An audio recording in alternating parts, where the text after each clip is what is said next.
flies, and it's auction strategy night here on the RotoWire Fantasy Baseball Podcast.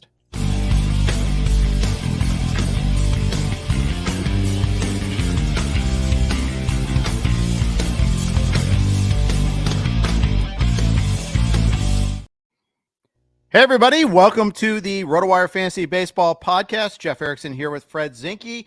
Our podcast is brought to you by Fantrax. Welcome, everybody. Let's jump right into it. A lot of news. We woke up this morning to Lucas Giolito probably being out for a good chunk of the season, if not all the season, Fred.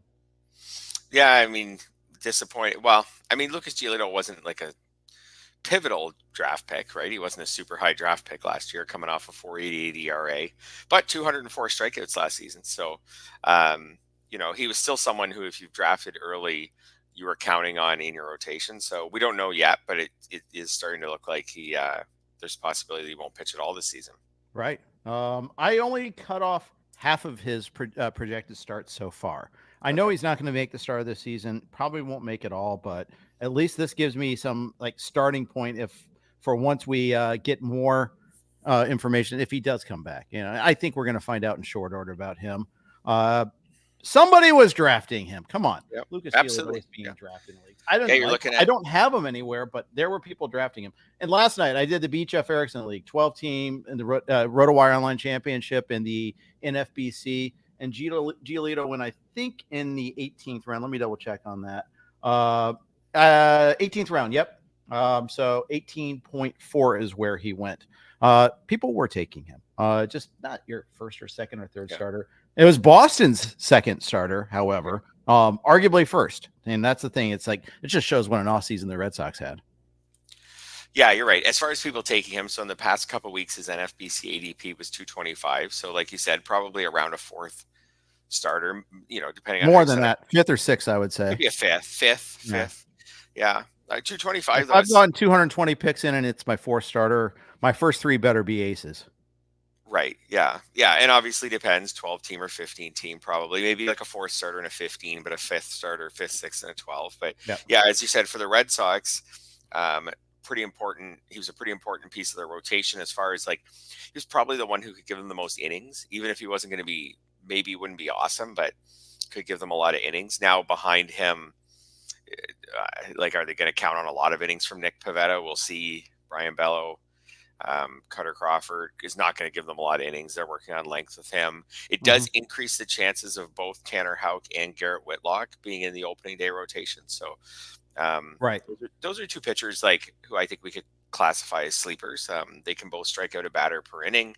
They're both 27. They're both the exact same age, 20 on the Fangraphs page, 27.7 years old.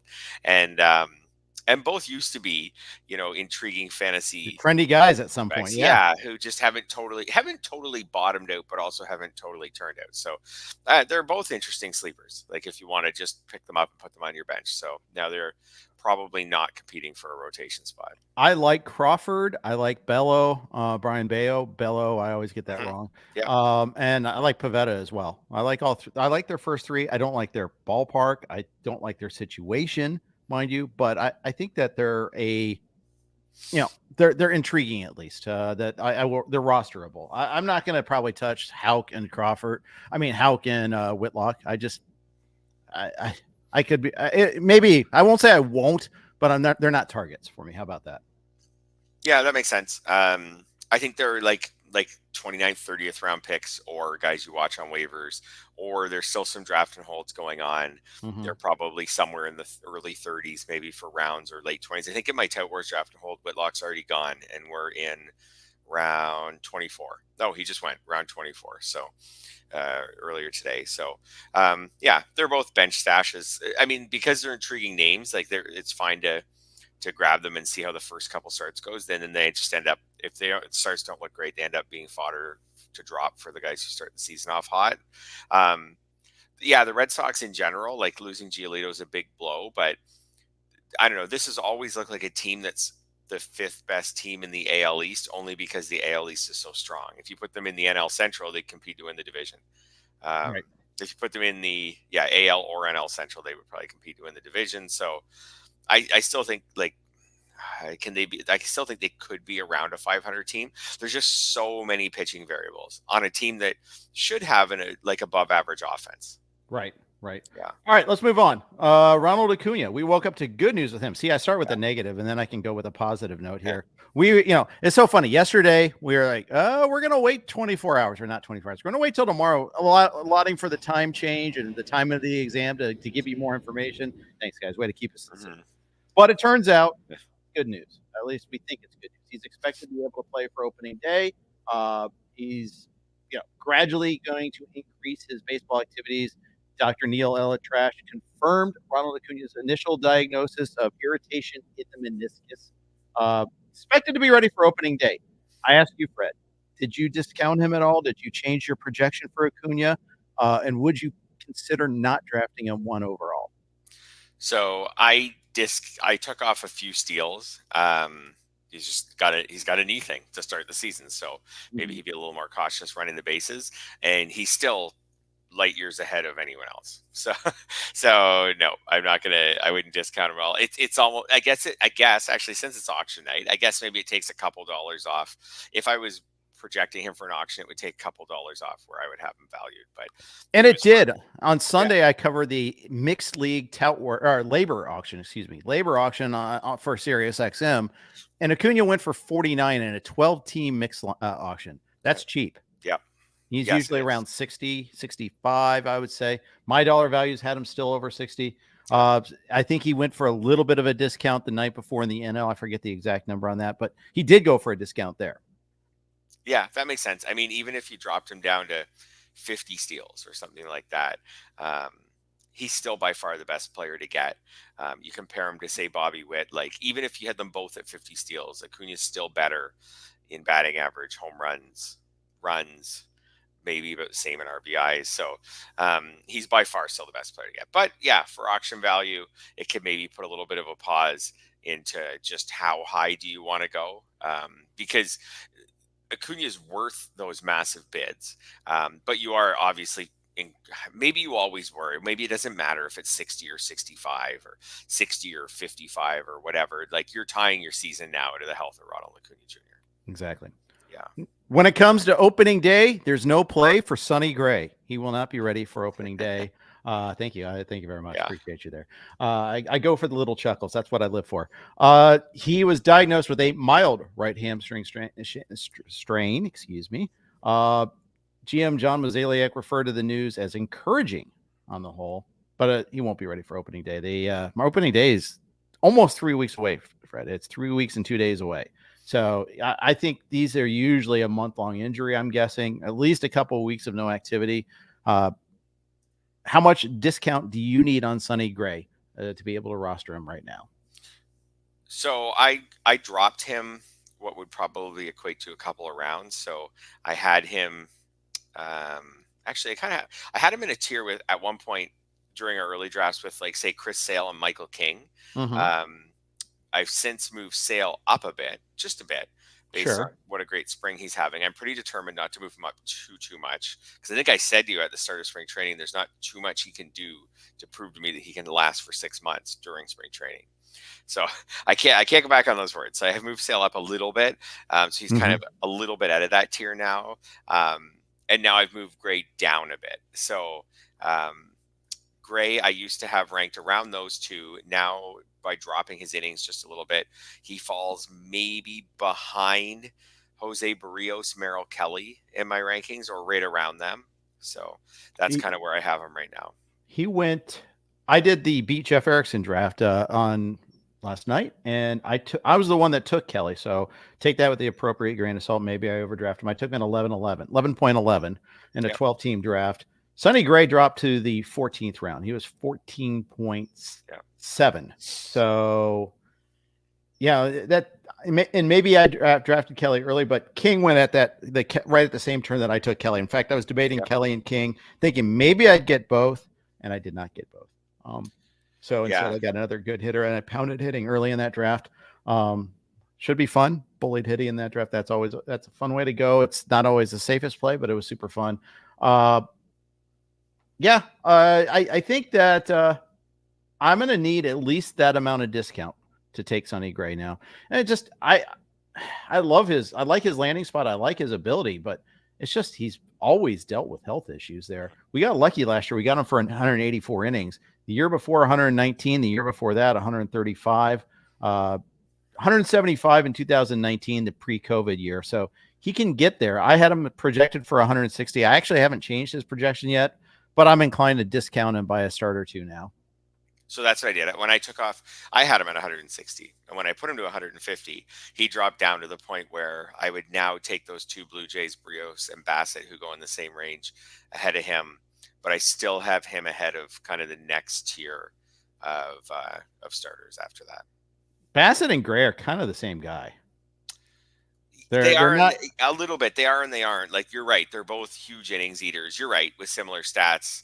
Bassett is like this master craftsman who throw non-hard and is older than Brios. I've kind of decided over time that even though I have them around the same SGP, that I would rather take Brios than Bassett. I just think even though Brios had that one horrible stinker season, like maybe going forward he's a little more trustworthy than Bassett, just because I think Bassett's 34 this year, and like as a soft tosser who's 34.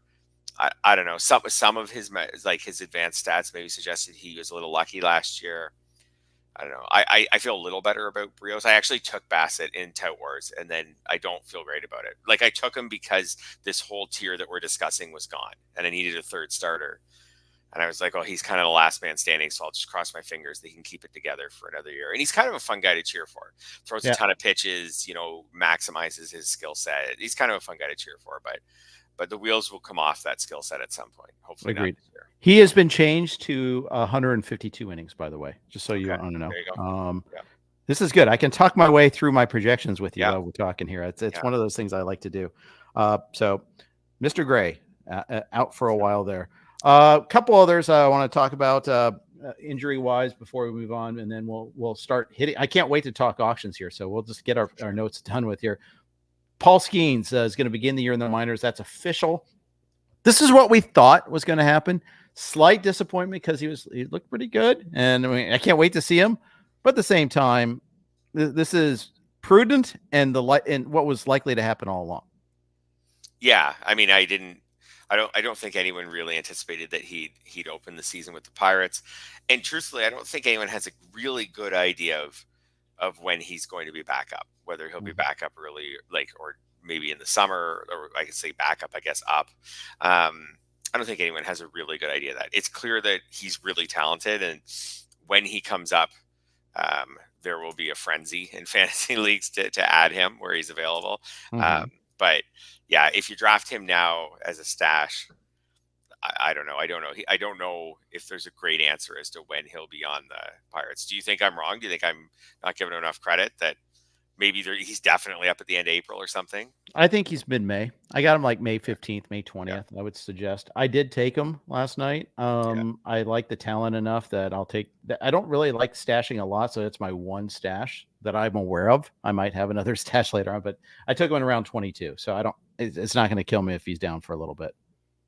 Yeah, for sure. It'll just be, if it's when in NFPC formats, it's just the value of having to hold him for a month or whatever it works out to be at the time of the year when waivers is usually the most fruitful. Yeah. So that's the tricky part. Yeah. Matt Leahy asks, could they wait on the Super 2? And if they do, it could be tough to hold them. Agreed. It could be. Yeah. I think you watch his starts too. I mean, you watch if he's dominating in AAA or even AA, and he's knocking down that door, then I'm just going to ride with it. If he's struggling and finding his way, then I'll probably just cut him. But it's a post round 20 pick. I think I do have him in some 15s. It'll be tougher to keep him in the 15s than 12. That's kind of my approach with that. Does it matter? Sorry to cut you off. I was just going to say, does it matter that the Pirates have basically no chance of making the playoffs? Like, how much does that matter as far as, it's unlikely that we get to the end of April and the Pirates are like, what we really need here is one more, lightning in a bottle starter. He could push us over the top. Like, that's probably not going to happen. Probably not. And if they send down Henry Davis too, which has been slightly rumored, which is just weird. they went, they announced in the offseason, oh, Henry Davis is going to be a catcher again, a full-time catcher probably. And then they lose Andy Rodriguez. And then they're like, okay, Davis is in the clear. He's going to get that 10 games right away. Oh, no. Yasmani Grandal is ahead of him on the depth chart. They just announced the other day. Pirates, just keep being the Pirates there. Come on. I don't know. I'll say this. They have a young pitching staff. You don't want a guy that they don't trust calling games and catching and behind framing pitches behind the plate. I get it.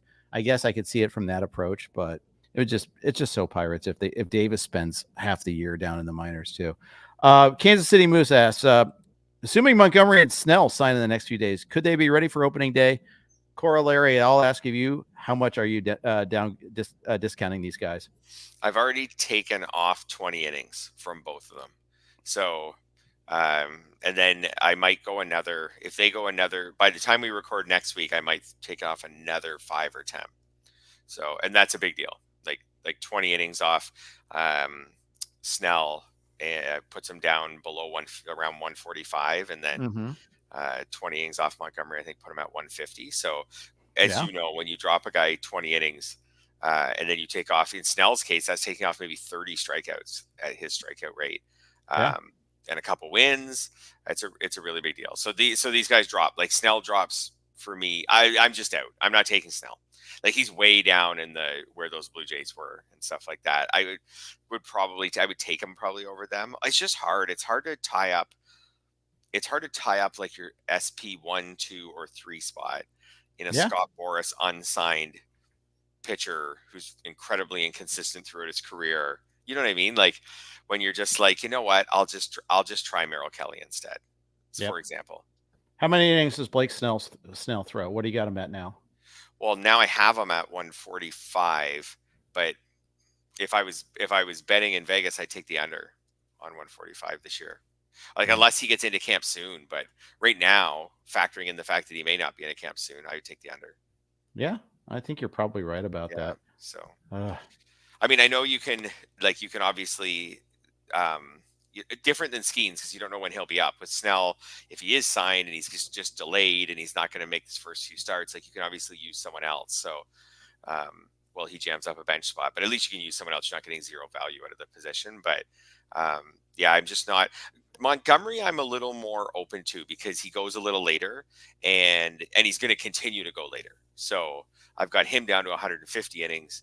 Like I said, in another week, I might drop it to 140. That drops him obviously in my rankings. But if he starts dropping in drafts, I'm a little more open to him as like my SP 4 or 5, and I can live without him until he gets into game action for whoever he signs for. Who is more location dependent? Like where he signs matters more, Montgomery or Snell? I feel like Montgomery is maybe more location dependent because Snell is more, I don't know how to say this, more Snell dependent. More when I say Snell dependent, like he's just so all over the map that it bothers me more that Snell's unsigned because he's I find so all over the map in his career as far as good seasons, bad seasons. I don't like the fact that he won't be in a routine. I can buy that routine. Yeah. So, yeah. Sure. It is remarkable that Snell is going where he is and is unsigned after what happened, after how successful he was last season. Yeah, that's true. It is, but in a league that struggles to have pitching. Yeah. Right? In a major league baseball era where teams can't find enough pitching. And then you've got someone, who's unsigned, and just won a Cy Young Award. Yep. A couple other items. I'm not even going to go. We won't go at length on these, but I'm just going to mention them and then we'll move on. But Corey Seager hoping for some spring training at bats. He's not going to be ready for opening day. Is my bet on that one there. We saw that Braxton Garrett will begin the year on the IL. No surprise there. He has not had a setback with his shoulder. He's behind schedule. He left early camp with this shoulder soreness, so he's behind schedule. Same with Justin Verlander and his shoulder. No setbacks there either, but he will not be ready for opening day. Cedric Mullins received a precautionary MRI after the Orioles initially stated he would not need one. He actually is having one because he felt some soreness today. That bears watching as well. You mentioned in our outline, Jackson Holliday got a 50% chance of making the opening day roster. Does that move the needle for you? How early are you taking him? So it moved the needle down. 50% to me, it didn't feel that high. I know it's Oh, just really? a Ken Rosenthal article, and I don't know. It didn't. I had him valued like deep. I don't know. It didn't move him much for me. I'm not going to have him. He just went. I'm doing a slow draft over at the NFBC right now, and I think he just went around like 8 or 9, I think maybe, and it's a 15 team league. Like I'm not in at that on 50% chance. I'm not in. Like just good players at that point in the draft. So Yeah, I'm not in. So I also want to Jackson. have some somewhere. I got to tell you, I want to have a Langford. I want to have a Holiday. Yeah. I want to. I want to get a Churio in there somewhere. I'm 0 for so far. I don't have any of the big three yet. Yeah, I'll also say with Jackson Holliday, like he doesn't profile as someone who's like immediately going to put up massive home run or massive steal numbers, right? So like for example, over at Fangraphs, the projection systems have him at 110 to 120 games, and they have him at like 10 homers and 10 steals and like a 250 something batting average. Like this isn't someone where at 110 or 120 games that they've got him at 20 steals or Right. they've got him at 20 home runs, and you're like, whoa, if this guy, if the 50% of him making the team pays off and he plays 150 games, this guy's like a 20-20 or 25-25 guy, like right away. Like if you even just take these stats and prorate them, if he did make the team, the projection systems have him at a dozen homers and a dozen steals and a batting average that does not help or hurt you. So I just don't get why we're chasing him where we're chasing him in the draft, unless you just believe that the projection systems are all way off and that he actually, you know what I mean? And that he actually could be a 2020 guy. I don't know why someone's picking him in round 9 and So tying that value to him for what? For the potential of a 15-15. yeah, we're talking Holiday here or Langford, by the way. Sorry, Okay. I'm sticking on Holliday. Yeah, well, I don't think Holiday goes in the 9th round, though. I'm just looking at the draft board I did yesterday with Jackson Let me look Holiday. at his ADP, because you're right. In my draft was just one draft. He did go in my draft really high, and I was shocked. So his ADP is 179 in the last couple weeks in NFBC. So you're right, not the 9th round, but more like the 11th, the 12th, 13th in a 15 teamer, or 12th or 13th in the 15 teamer, 165. Yeah, it's about it's very end of the 12th, beginning of the 13th there. Jackson Holiday went in the 18th round of my 12 teamer yesterday. I thought that price was right. The shortstop nearest to him was Ezekiel Tovar, 2 picks before him. Yep. Next shortstop after was Willie Adames. I watched Jackson Holiday today. I saw him bat. He had a nice at bat against Zach Wheeler to start the game in a spring training game. Granted, it's a spring training game. It was Wheeler's first game action, actually, too, after signing the big deal. So I can't really read too much of it, except Holiday looked like he belonged. That's all I'm going to say. The hype train's going to keep going there if he hits at all this spring. Yep. He looks the part to me, offensively at least. I don't know about defensively. Remember, he's playing second base. They're leaving Gunnar Henderson at short. So that's the other thing about Jackson Holiday. All right, that's enough about Jackson Holiday. AJ Puck. I know he's getting some positive buzz. I've kind of been oblivious to it. Tell me more. Yeah, he's having a great spring, and they're trying him out in the rotation.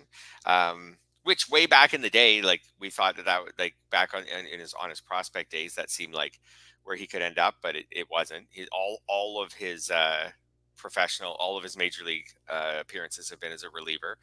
But the Miami's trying him in the rotation. For someone who struck out as a reliever last year, 78 batters in 56 2/3 innings, he could lose a lot off that strikeout rate and get a lot of strikeouts as a starter, right? So, like even if he could strike out a batter an inning or a little bit better than that, we'll see. He's a guy who used to be a really interesting prospect.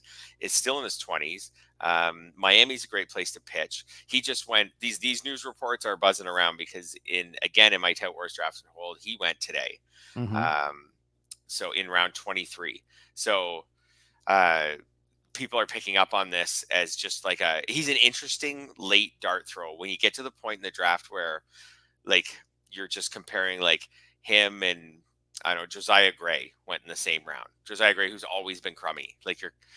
He's locked into innings, but he's always been crummy. Clark Schmidt went in the same round. I don't know. AJ Puck, he's a total dart throw, but for a bench pick in either in a 12 or a 15, because of the strikeout rate, why not? And then just see if he makes the rotation, and then see how his first couple starts go. And then if he's wild in the rotation and he's not getting the same strikeout rate, but actually he wasn't wild as a reliever. That's unlikely. If he's just hittable, I guess, I don't know if the strikeout rate drops way off, but he's someone who the last couple of years as a reliever, 115 the year before. What if he could be a 4 ERA, 1.25 WHIP starter with a really good strikeout rate? That's in your, like, you're holding on to that guy. Yeah, for sure. He's interesting. Yep. I don't know. Talking about AJ Puck here, by the way. Just I'm being admonished to say the player name more often. It's good advice. Paul Sporer is the best at it, as has been pointed out. I do agree. Paul is amazeballs. He is very good at what he does in life and in podcasts. So yeah, AJ Puck. I don't have him yet. I'm a little skeptical. I'm skeptical of every reliever to starter transition. I don't have any Jordan Hicks. It works. It does work at times, but not often. Not often. And both in case of Puck and Hicks, durability has been a problem in the past. That's the thing that I don't like about it. Yeah, for sure. So I'm just looking again at their ADP in the last couple of weeks. Hicks is around 310. So in a 12, I could see either one of Puck or Hicks because they're on your bench. And again, like I'll take just stabs at guys with upside on my bench rather than just, again, grab a starter who will eat innings but almost certainly be really bad. So I'll take stabs at them. In a 15, I don't really like them around pick 300. Like at that point, you're still filling out your starting 9 pitching staff. I'd really like them as my 11th pitcher or something like that, right? Yeah. And then I'm not even planning on using them at the start of the year. If they start to rise, and Puck is going to rise, like the stories are out there. I could see his min pick in the last couple weeks is 278. So once he gets in there, I'm out at that point. At that point, I can still get pitchers I kind of like who do have rotation spots. It's once they're gone, then I don't mind them. Fair enough. All right. Y'all came for auction advice. We're going to go do that. But first, we have to share a little bit of news from our friends at Fantrax. It is the most customized Fantrax. It is the most customizable fantasy platform in the industry, offering the greatest fantasy experience for your dynasty, keeper, redraft, and best ball leagues. Tout Wars uses Fantrax for their snake drafts and not for their. We do live auctions, so obviously, but when we did online auctions during COVID years, we used Fantrax. Best ball leagues they have best ball contests, they have best ball leagues. My Stratomatic League uses Fantrax. It's great. It's fantastic. Are you coming from another service? Fantrax makes it easy. Fantrax can import any of your current leagues and customize if needed. Fantrax offers the most in-depth player pool in the industry, including minor league players. Do you need a customizable commissioner service for your fantasy league? Fantrax offers more customization than any other platform. Waivers, categories, scoring system, schedule. Fantrax offers custom solutions for all that and more. And it's all free. Sign up for free today and be entered to win an official MLB signed jersey from Vladimir Guerrero Jr. Simply go to fantrax.com/RotoWire and sign up today. That's fantrax.com/RotoWire. Fantrax, the home of fantasy sports. Also, guess what? We are still on the Blue Wire Network, and we're proud to be there. Here are their ads. All right. Thank you for your indulgence. Thank you, Fantrax, for supporting us. It is auction time. The LABR auctions just concluded last weekend. I did coverage on the AL on Friday, the mixed on Sunday. Super fun. Love auctions, Fred. I know you love auctions too. It's a completely different way of rostering your players. I love them. I mean, even if people insist on calling them dollar, whatever. Salary cap drafts. Yeah, salary cap drafts like your friends at Yahoo do. I still love them. I don't love that name, but hey, I'll live with it there. I understand the motivation behind it there. I love them though. It's a fun way to do it. I wouldn't want all my leagues to be that way. I'm happy to do the difference. I like the NFBC. I'm starting to find out I hate slow drafts. I might do something about that next year. We'll see. But anywho, let's talk about auctions. Yeah, I think auctions, just to open, I think they're amazing. I'm probably not going to do any auctions this year. Just I haven't for the past couple of years because I haven't been able to get to, play like our Tout Wars auctions and things like that. So I end up drafting online. But even though auctioning online is not bad, we did it during the COVID when we couldn't all Hmm. get together, and it wasn't bad. But what auctions bring that drafts don't is an element of creativity, right? So, Right. and it's more like the real thing. You can build your roster the way you want, just like major league teams do. So, I mean, Major League Baseball is obviously heavily impacted by the disparity in salaries from one team to the next. But if you kind of take that out, like in real baseball, you have the opportunity to make real major league teams can have a few stars and then fill in with cheap guys. They can have a balanced roster that maybe doesn't have stars. So I like that in auctions. You can pick your plan. You're not denied Ronald Acuna Right. Jr., but you're paying for him. So the Hmm. ability to do that at all points in your roster, have control, have creativity. I find it both combines the science and the art of fantasy baseball, whereas drafts much more are the science of fantasy baseball. And we talk so much about drafts, and we'll just be like, oh, if you're on the back end turn, how do you handle that? Or if you're on the front end turn, how do you handle that? Well, because you're pigeonholed, when am I going to get my starters on the turns and things like that? Which turns am I going to get my starters? Which turns am I going to get my closers?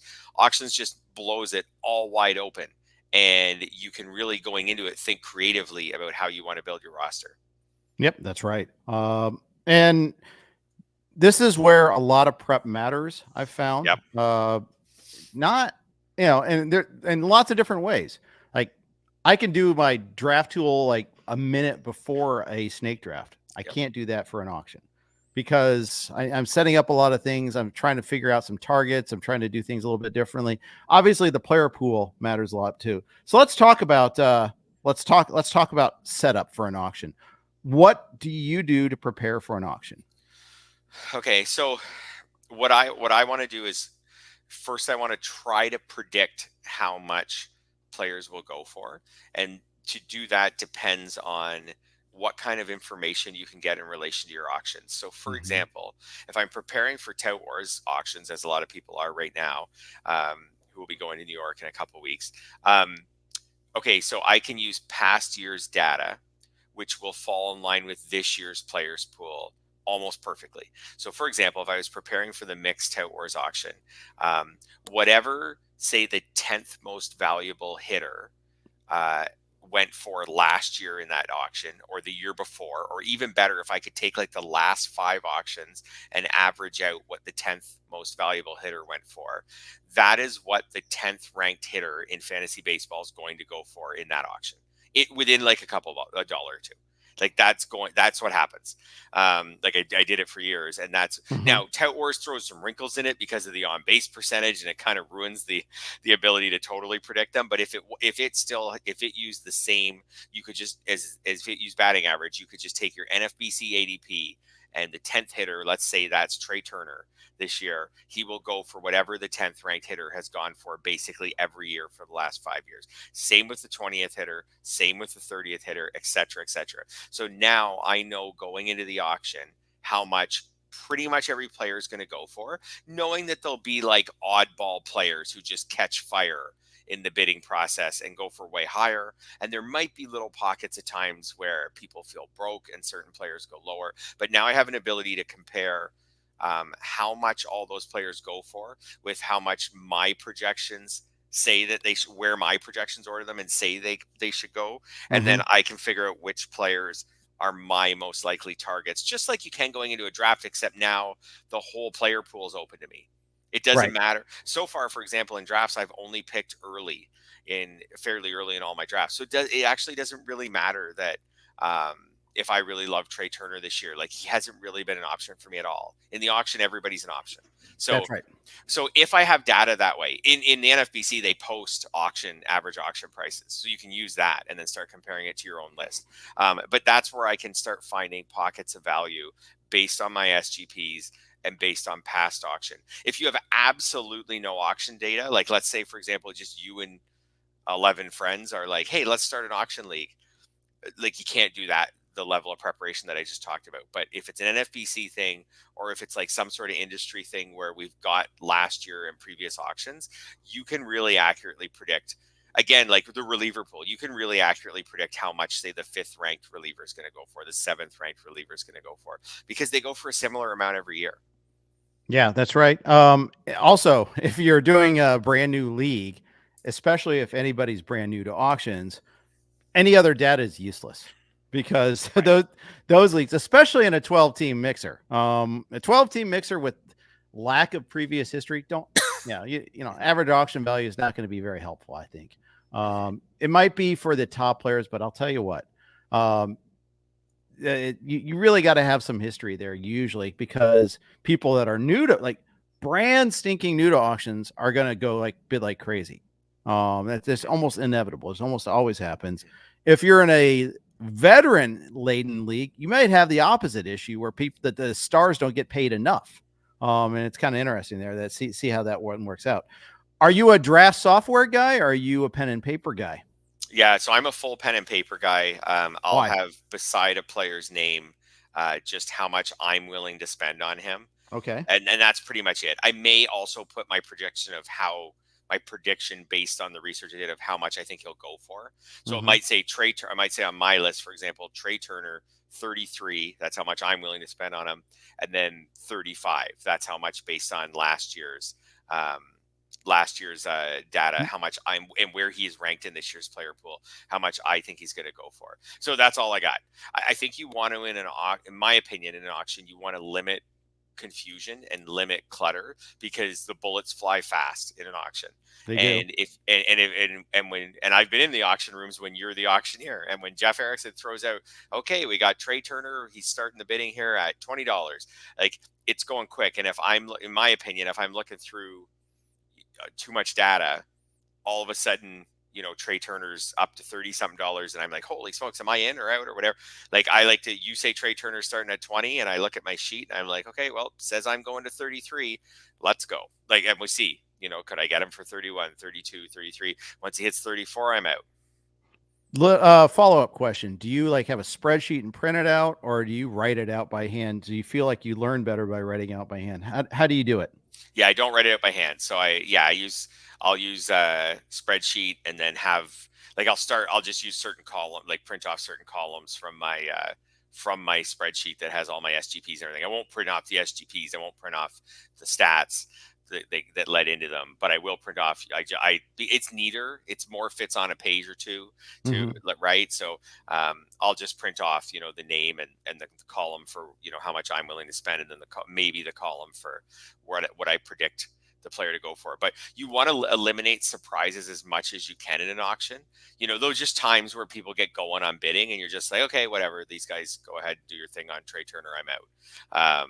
I keep saying Trey Turner because you picked him in the first round in your Pete Jeff Erickson draft last night, by the way, so he's in my head. But anyways, yeah, I want to limit my confusion, and I want to limit like mental clutter, so that when the player comes out, I kind of look, because you're also thinking about how much money do you have left, how much have you spent so far on hitting, how much have you spent on pitching, which players are left, things like that. So I like to let my mind think about all those things, and not think much about anything about the player other than how much I think he should be bid up to. Works for me. I do use draft software. I use RotoWire's draft software. And so Anthony, Casey Moose, Anthony Giolito, biased here. I love our draft software. I know it like the back of my hand. That helps. I use it for drafts and auctions. I used to be pen and paper, but I just think our draft software is awesome, and it helps me find players sometimes.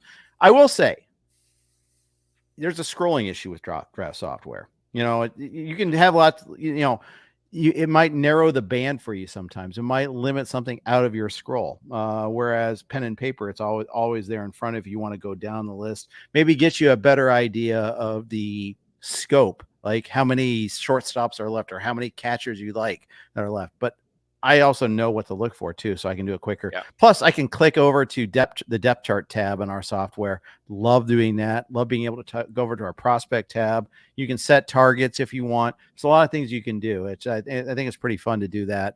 Right here, RotoLab is really good too. I've never used it.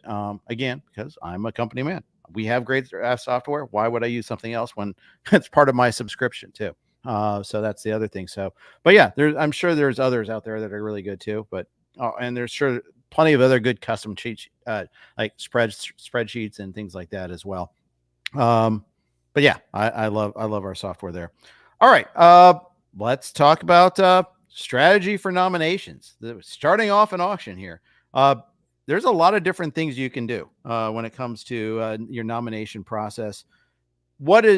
Do you have a particular favorite way to do things with your nominations? I'd say mostly most of my early bids are just going to be pulling money out from the table. So just throwing out $30, $40 players that not necessarily that I don't want, but that I'm not set on. Right. So, like this year I might throw it, if I was at an auction, I could throw it first. I might throw it Acuna, but I would probably throw out first round type players at the beginning just to pull money out. And to set markets. I don't mind starting by throwing out when it's my first turn, like an ace starter, like a true ace starter, like a Garrett Cole type, or throwing out Devin Williams and let's set a market for relievers. But I will be in on those players because I don't mind buying high end players. But I may not throw out if there's someone who like out of all the first round guys, maybe I like Freddie Freeman. I feel like he's the guy I like the most in comparison to what I expect him to go for. I may not throw him out right at the beginning. I may try to get a few players, but we do see there's so much gamesmanship to it because we do also see times where a tier of players, like there's the last guy in a tier of players and he goes for too much. Because everybody in the room is like, oh shoot, I need a good closer and there's only one left, or I need an ace starter and they've all been bought. So, and then that last one goes for more because you have to. There's so much gamesmanship to throwing out players, and sometimes I will throw out a player I want because I want to know. There's certain players that I want, and whether I get them or not will really vary my plan for. Right, for other like players. So I might say, oh, this is the only expensive catcher that I would take. If I don't get this player, I don't think I'm going to take an expensive catcher. So I'm going to throw him out right now. Let's do this. Let's see if I get him. I think I'm going to bid this expensive catcher up to $24. So let's see if I get him. Because if I don't get him, then I know I'm not spending a lot on catcher, and I might spend a little more freely on some other places. But mostly I nominate guys who I'm okay with not getting and are expensive. What about you? I like to vary my nominations. I think there's so many things you can do, so many things I like to do, so many important points. Know your league mate tendencies too with that. Larry Schechter almost always nominates someone that he wants in Tout Wars there. And if he doesn't get them, fine, at least he knows. And I think there's something to be said for that. I like to nominate a closer to set if I'm curious about where the closer tier is at, like how much closers go, because in every auction, like especially if you limit the player pool, AL only, NL only, really it's critical to know if the league is going to value saves or not. And so it's good to kind of throw a closer out early and figure out, okay, what's it like? And be ready to pounce, by the way, if it's below your dollar value, because you're going to need a closer anyhow, especially if it's like $3 or $4 under. Maybe the room kind of slows down. And then as scarcity increases, the two next best closers might go for more. I mean, they might go for less too. That happened in the AL auction and labor on Friday, where I thought closers went somewhat undervalue, at least by $1 or $2, at least in some places. Other times I will throw out an end game guy early just to see if everybody's paying attention, or, maybe I get one of my early targets. Sometimes I'll get a guy I don't want at all. Sometimes I'll try to deplete a tier. If there's, if I have a catcher and I'm going to go nominate another catcher there. I'm going to try to, if I feel like there's three guys that left at a level and I'm set there, I'm going to want people to fight for it now so they can't snipe me on something else later. Sometimes I'll just do it to make a joke, like AL Tout Wars, Dean Peterson used to be in Tout Wars. He's a big White Sox fan. And we went on a run where we nominated like 11 White Sox players in a row. It was great collective action by the room. Yeah. It was beautiful. One year our auctioneer had trouble with Japanese surnames, so I made sure to nominate a Japanese player every time. So that was fun too. Little things you can do there. And because let's face it, our fantasy baseball is supposed to be fun. So I'll do it for the joke sometimes. Have some fun with it. Especially with live auctions. Live auctions are the best. Being in person is so much fun. I think it's one of those things that it's my favorite. One of my favorite. It's my favorite thing to do is a live auction. And we're talking fantasy baseball, anything live in person, draft and auction, but auction for sure is my most fun. I like to, there's so many cool things. I like to have my nomination ready pretty quickly if possible. Don't give people time to think. Get it out there quickly. Do you ever throw out someone early who's cheap who you want? Like, for example, would you ever just be like, oh, I kind of like Jake Rogers this year as my second catcher, so I'm just going to go second round. I'm going to go Jake Rogers $2 and just see if anyone's willing. You know what I mean? Like, anyone's willing to jump that to $3 on a second catcher that early in the auction, or if it just kind of slides through. So those are interesting ones too. I don't usually do that, but I've seen it work out for people. Again, maybe you're like, hey, you're like, hey, I like Johan Rojas from the Phillies, cheap speed. He's part of my plan. I'm going to go Johan Rojas $3. I think he's a $5 player. I'm going to go $3 right early in the auction. Guess that nobody's willing to tie up an outfield spot on Johan Rojas when there's so many variables still at this point in the auction, and maybe I can sneak him through. So right, and if you can't, then someone else overpaid probably. Maybe, for sure. And then again, you're like, okay, and now I, like Larry Schechter style, you're like, now I know. Now I know that one outfield and stolen bases spot I was saving for a cheap Johan Rojas, that didn't happen. So so now I know that I maybe I'll bid more aggressively on players that fit that profile. Me personally, I'm going to only bid them up to what I almost never break my mold of I won't bid them past what I say I'm going to bid them on. But anyways, I don't usually do the cheap early. I usually wait till later because I find that the players at that level are more likely to be discounted near the end when no one has any money left. But it's an interesting strategy, and I've seen people do it. Football auctions, I'll nominate the kicker early or the IDP. Okay. Just get the guy you like. And if I don't get him for $2, then okay, move on to the next one. At least I know. Yeah. So let's do that. Yeah. Sometimes prices go a little out of whack. It'll surprise you maybe, especially on a particular commodity. Are you flexible on changing your prices to react to that, or do you kind of stick to your value? Yeah, I'm super stubborn, so no. But most people do change their prices, and maybe I'm in the wrong there. But I feel like if prices on something are too high, like I've accounted for when I made my values, I accounted for how much money was in the player pool. So, or at the table, I should say. So if all the relievers are going for $4 or $5 more than I think they should, then there's a boomerang effect there. It means I'm going to get some hitters. I'm going to get some hitters cheaper or something like that. So I'll be stubborn, and especially if it's a trading league, right? So if all the relievers are going for too much, I'm like, okay, well, maybe I can get some. Maybe I'm going to get cheap relievers. Right. Or maybe I'm not getting any, and I'll make some trades later. So maybe now suddenly I'm going to invest a little more money in starters. There's got to be a boomerang effect there. If everybody's bidding $4 or $5 more on their closers than I think they should, or thought they were going to, based on this year they're spending a lot on closers. So I'll stay pretty strong on my values, and that will lead me to have different rosters depending on what the room gives. I've gone like heavy stars and scrubs where I have like 4 hitters of $35 or something like that, or not if the room doesn't want to give those players to me.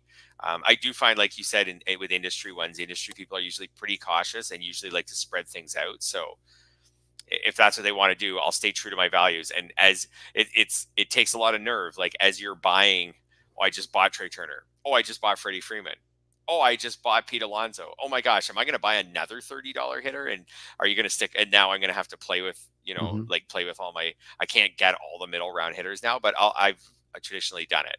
What about you? And with your software, do you move players around at all based on, or are you ever like, closers are going for a lot, I'm just going to suck it up and bid more on one of these closers? What I sometimes do. I was going to ask you that follow-up question is like, I will. I have like one of the things I like to do, and I don't rigidly adhere to it, is I like to set up guideposts for like, I want to spend $30 on 2 relievers or, something like that. Yeah. And if I find that that's not realistic, what happens when it's not realistic? Well, when you find yourself like, okay, there are 3 closers left. I need one of them and I have $10 to spend. If they all go for 14, are you just saying, okay, I won't do it? Or are you going to actually spend that 14?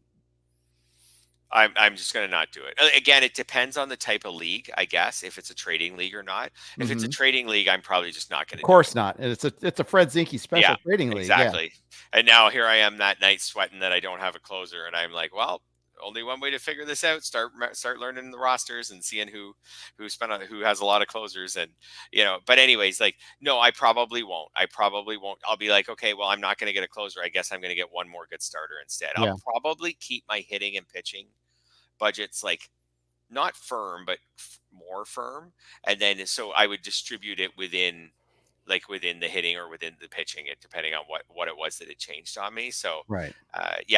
Typically that's how I do it. But I probably should sometimes be a little flexible. For me, flexible might be like an extra $1. It's not usually like an extra $4. Ooh, another I know. Ooh, every dollar but as you know, every dollar matters so much when you get to the late rounds. Like the difference between having, we haven't talked about this, we might later, but difference between having like a few extra dollars and not matters like so much near the end of your draft.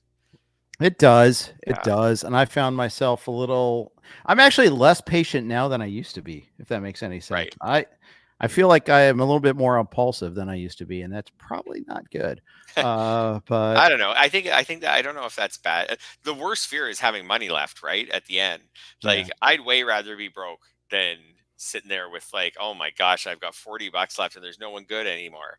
I'm just gonna end up at the end of this thing bidding $15 or $20 on someone who's worth $2. Like that's that would keep me up at night afterwards. I'd way rather be broke and really scrambling at the end of my auction to get the guys I like for $1 or $2.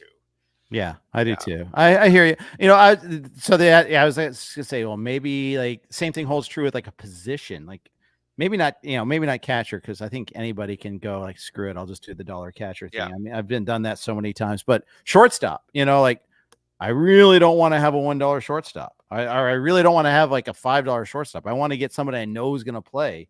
Well, then I'm willing to go over my 10 to 10 and go to 12 or something 13. I don't know. I think that's where I've found that I'm willing to do that. And of course, the bill comes due for everything, and you get punished with that. Rarely are you going to be like someone's going to bail you out and get one of your targets for $2 or $3 less later on. Every once in a while you do, and you're living lucky and all that, but very infrequent for me.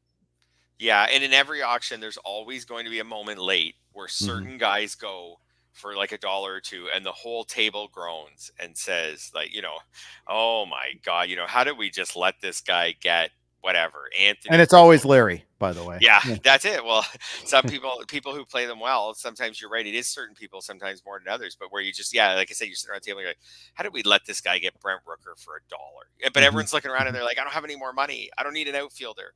The guy with money doesn't need an outfielder. The guy with money doesn't need power. And you're like, we just let Brent Rooker go through in a 15-team auction for $1 or $2, and everyone's like, man, that's easily a $5 or $6 player.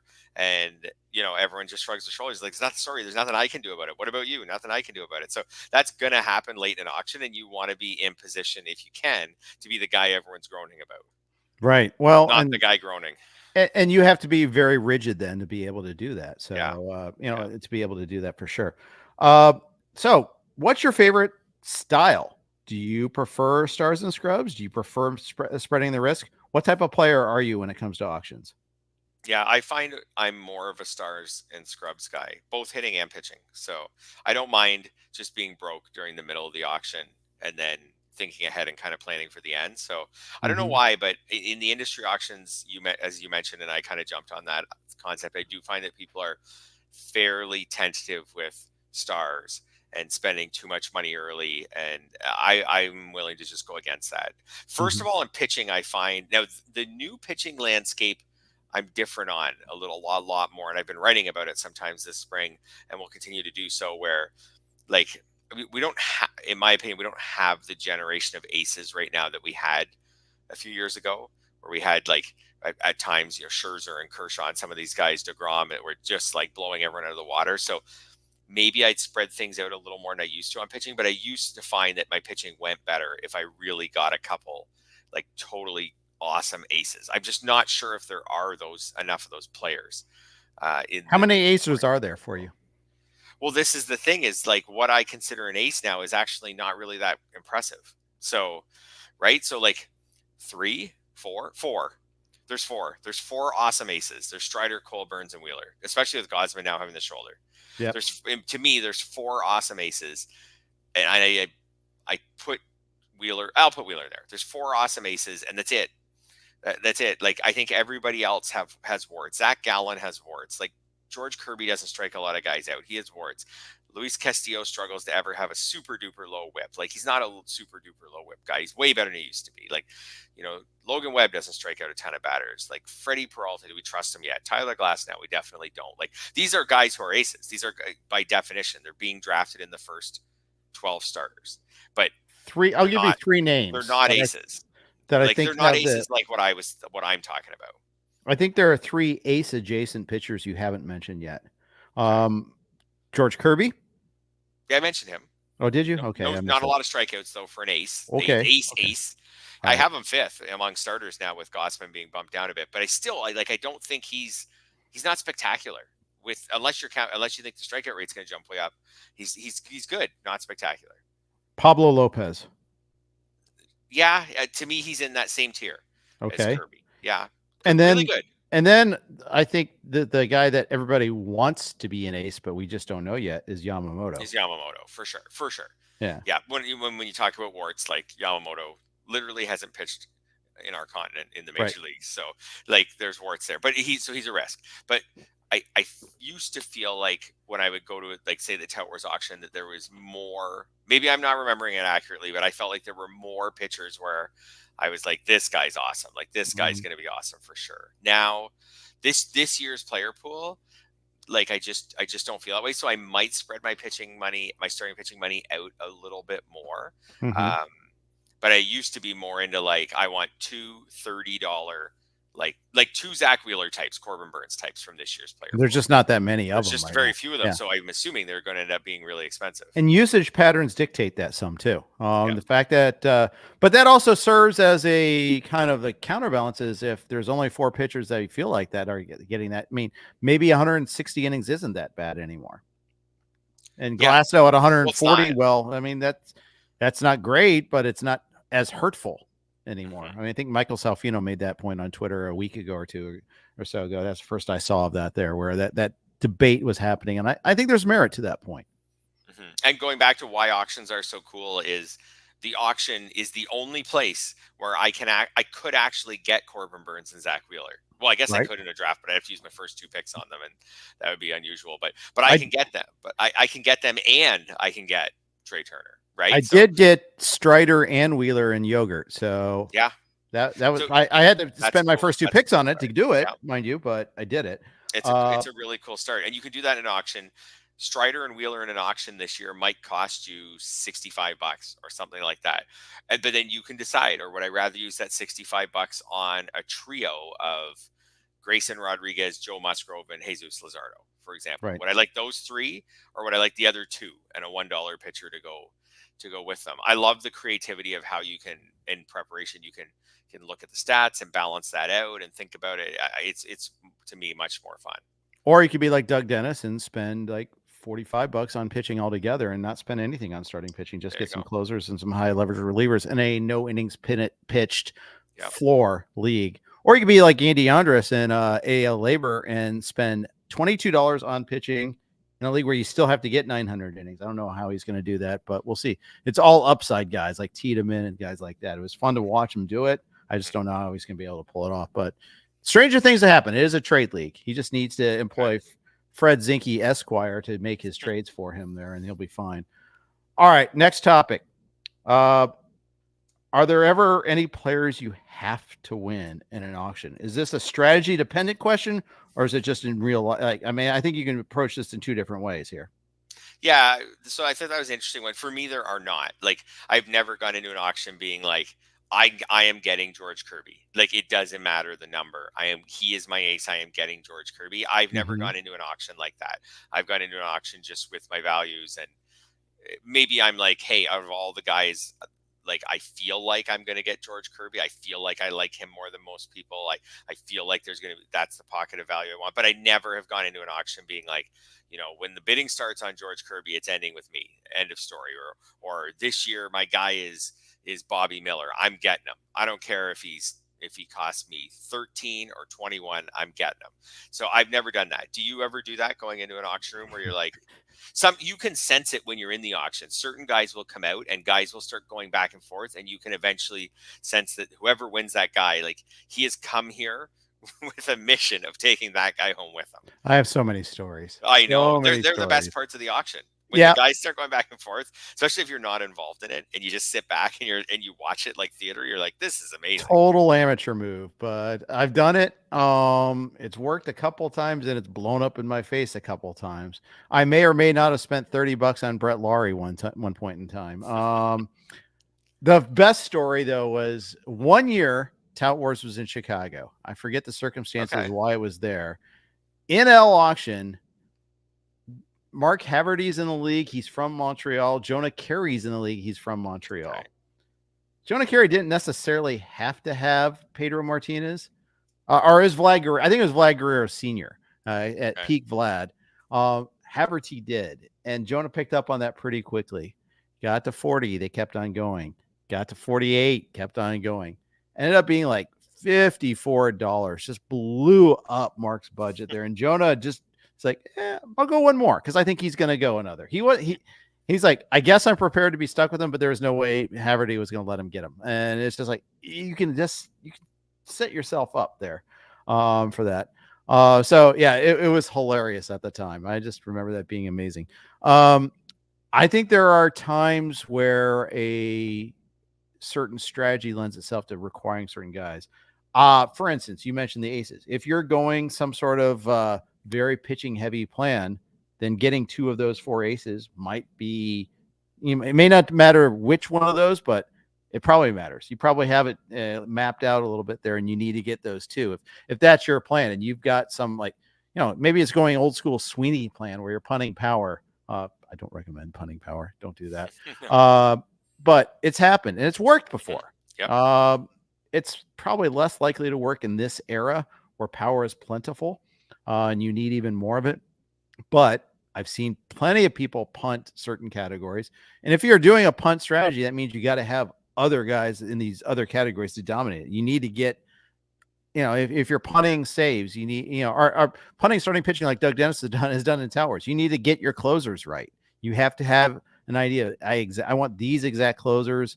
So that way I can afford all the hitters I'm going to pile up on all of you. Yep. No, I think having some players where you're like, I need to get someone out of this group. I think that maybe is okay. But yeah, I've never been like you said, those great stories where people go back and forth on it. I've never really been in one of those. If you're going to target someone, don't wear their jersey to the auction. There's another piece of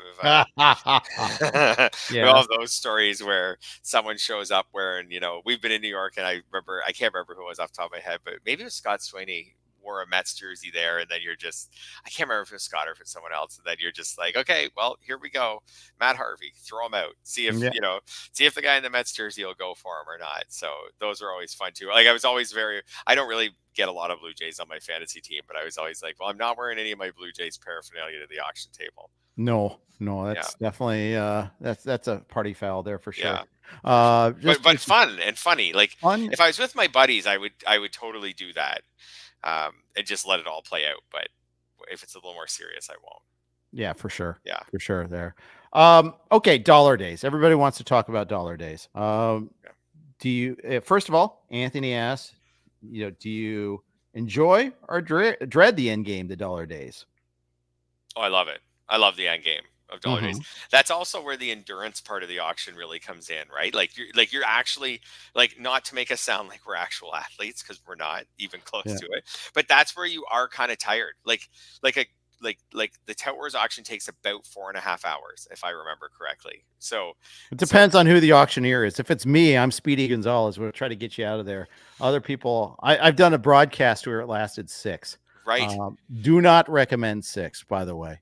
Get them in and out. So there is an endurance factor. Like when you get to dollar days, even with a great auctioneer like Jeff Erickson running your auction, you're still 4 hours or so, 3.5, 4 hours in. Like, you're tired and you've thought about every single, well, no, close to every single player who's been nominated in the auction. It's not like you've just been sitting there like in a draft and once every 10 minutes you wake up and take the next guy in your list. Like, you've been in this thing the whole way. Right. So you're tired, but that's the part where you really finish the plan. So that's I love the dollar days. It's the cool sleepers that you can get. It's how do you want to finish the plan? Do you want to do you want to have a little, I like to have a little bit of, I don't need to be the richest guy in the room. I don't like to have the hammer, but I don't like to be the poorest guy in the room who's just, right. I've been there. You can make it work where you're just like, okay, I got $4 for 4 guys. Here we go.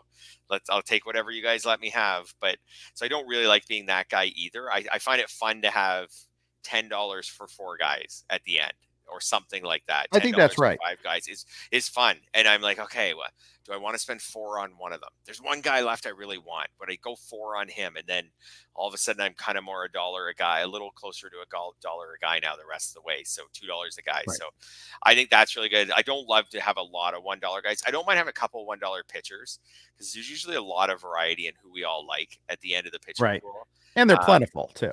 $1 hitters are tricky because like $1 hitters are tricky because like there's not, we usually I think find are a little more aligned when you get down to the crummy hitters, because the $3 hitters and the $2 hitters are guys who actually have full-time roles. The $1 hitters are guys who often don't. So I usually like to have like $2 or $3 per hitting spot at the end. But I love the dollar days. I think it's the coolest part because like I say, you're finishing off the plan. Do I need a little more steals? Do I need a little more power? Like, I think it's a great way to end things off. I agree. How about you? What do you have anything special? Any special dollar days advice? Yeah, a couple things. I think you differentiate between dollar days and end game. End game is like, so you know where you need the hammer for, where do you spend that extra dollar on? You got to know that. You got to really know who's left. It matters who you nominate in the end game so much. Yes. Because if you don't, and how much you nominate for too, by the way. If you got to know who can outbid you and look and see what they need. If you know someone else needs what you need, but they can't outbid you, like say they could bid 2, but they can't bid 3. Well, nominate them at 2, because you don't want to get sniped with him going to 2, and then you have to bid the extra $1. Yeah. Or in some cases you can't bid the extra $1. That's the nightmare when you could have gone 2. Someone beat you to the 2, and you're like, that's where you really have to pay attention.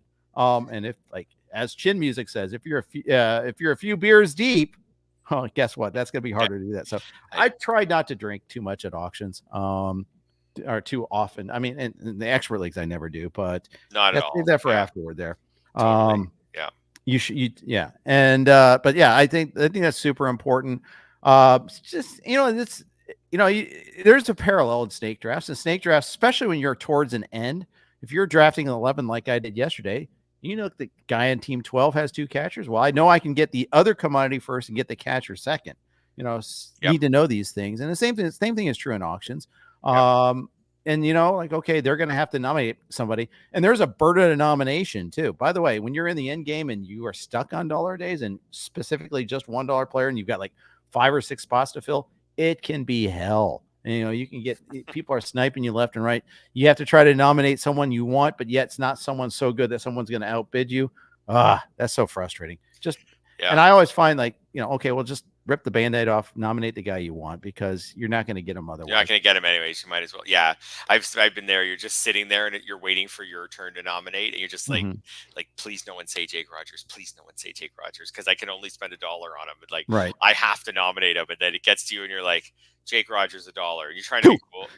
You're like, Jake Rogers $1. And then all of a sudden you hear from the other side of the room 2, and you're like, So having $1, like I say, having like $5 left for 5 guys, like unless you have, and this is where your preparation comes in, unless you have guys who that you want, that no one else is going to really want. Like you're like, I am off the grid on, there's a few, you know what I mean? Like I am off the grid on Mickey Moniak this year, and I know no one else is going to want to spend more than $1 on him, and I will get him.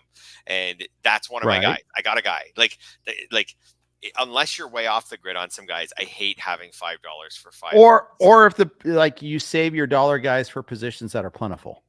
Right. Pitchers, for instance, there you have a bunch of pitchers that you like or that you know it. And again, you've done the research, there's 20 guys and I need 5 of them or 3, hopefully not 5 of them, but like 3 of them. And then you're doing a stars and scrubs. So you need to know where your stars are coming and where your scrubs are coming there. Maybe you're comfortable with $1 pitchers. $1 catchers. And if so, well, that's great. You just found a way to allocate money towards other positions. And you don't want to get a $1 second baseman. Well, okay. Well, then, you should plan accordingly there and save your money, fill that spot or save the money or otherwise there. There's so many strategy elements there. I love it. Steve Moyer, the late great Steve Moyer, used to love those $1 players, but he had his guys. He was more like you, like he's the off the grid guy. He had those guys. Sometimes it worked. Yeah. Not often. Lauren Michaels, on the other hand, was like the quintessential spread the risk guy. Although he's, although he's also a Zen drafter too. So, he didn't really have specific plans, but he always seemed to end up in spread the risk sort of formats there for him. Yeah. Either strategy works. I know, when I was like rostering some NFBC teams with Jeff Zimmerman and then I would talk to him about auctions, and we were in the Tout Wars mix auction together for a few years. Yep. Jeff, who I have like incredible respect for as a manager, he's always very we're usually very, very, very spread the risk on his hitters. And I was very stars and scrubs, and we would go head to head in that mixed auction and both finish near the top of the league with totally different plans. Like all the plans can work if you're smart with your money during the auction. And then obviously that's just the tip of the iceberg. There's so much to do after the auction ends. But I agree with you on the dollar days that dollar pitchers is way easier. Having like 3 $1 pitchers at the end of and you're going to be shuffling pitchers all the time anyways. So like 3 $1 pitchers at the end of your lineup is totally doable. Like 3 $1 hitters, unless there's guys that you really believe they're a bounce back season's coming for this guy and nobody sees it coming. Like if it's not like that, then it's tough to have too many $1 hitters. Indeed. Barnett Gold asked a really good question. Strategy changes in a 14-team auction draft versus a 12-teamer. Like, what's the difference? Yeah, what changes the bigger the auction gets? For me, the bigger the auction, the tighter the player pool, the more likely I am to be spreading the risk. Because the replacement value is just less, a 12-team AL only versus a 12-team mix. 12-team mix, I love my $1 players there. They're awesome. 12-team AL only, $1 cat players, like, yee. And good luck finding anybody on the waiver wire, too, to replace those $1 $1 players when they flop. And they will flop, by the way. Many of them will flop. And it's just what's out there on the waiver wire is just horrible. It's just terrible. So I agree with everything you said in theory. However, I spent 2 years in the Tout Wars NL only auction. And I felt like almost all of the other 11 owners had exactly the concept that you said. Well, yeah, that's true. You were not one of them, but that is the group think on a deep league is I got to spread it out because I don't want to have too many one or two other guys. So I went into that league and won it both years that I participated in it. And in both years, I just went heavy stars and scrubs. I felt like nobody wanted to buy the over $30 players and really bid them up because everybody wanted to spread the risk. So I was just like, you know what? I'm going to have like 4 awesome hitters and a couple okay hitters and a bunch of crummy hitters. And I'll just work from there. And it seemed to work fine. And pitching, same thing. Like I'd roll a lot of middle relievers because you roll a lot of middle relievers in an NL only anyways, but a lot of $1 middle relievers who I like their skills. But same thing. So I went heavy stars and scrubs because I felt like, and then on top of that, when I did the research by using previous Tout Wars NL drafts to predict what everyone would go for, I was like, oh my gosh, this room is heavy spread the risk, that you can see it in the data. And I was like, okay, so am I going to go against it? And I remember one year, I can't remember exactly who, but I had Tatis and Ozzie Albies. I had a whole bunch of like really, really good players. And then a whole bunch of players under $5. Even in that though, I tried not to have, when I say $1, I try not to have too many $1 hitters. I had a lot of $2 or $3 hitters. Right. And the best strategy is the strategy that works alone too, by the way. I know in football, like for instance, we went through a phase where zero running back was super popular. Yep. Well, if 4 people are doing 0 running back or some variant thereof out of 12, well, guess what? It's not going to work as well. Your pool's going to get depleted, and other people are going to get bargains elsewhere. Same thing holds true in baseball strategy auctions. If and I keep going back to AL Tout Wars. Doug Dennis does his I don't buy starting pitchers thing again, and 2 other people do it with him. It might hurt. It might, it's going to make those hitters just so darn expensive. That kind of happened to Ron Chandler with the Lima plan. That he won a couple, I think 3 years running. So after a while, people are like, screw that. I'm going to beat him with his own plan. And all of a sudden, like the commodities that he was able to get $2, $3, $4 underpriced were getting priced up. And there was just fewer of them to choose from because everybody else saw the same thing. Now, he was a victim of his own success. That happens too sometimes. Yeah, absolutely. Yeah. And then, like you said, like the plan of a few people at your table can impact everything else that goes on at your table. Yep. So it's fun stuff there. Last question from Out of Rhythm Fantasy Sports. Would you stash a guy, a minor league or AAA, AA at the end of your draft to be ahead of everyone when they get called up? You got to check your league's rules to see if they're allowed to do that. Like labor, if a player has been sent down, you can't buy him in the auction.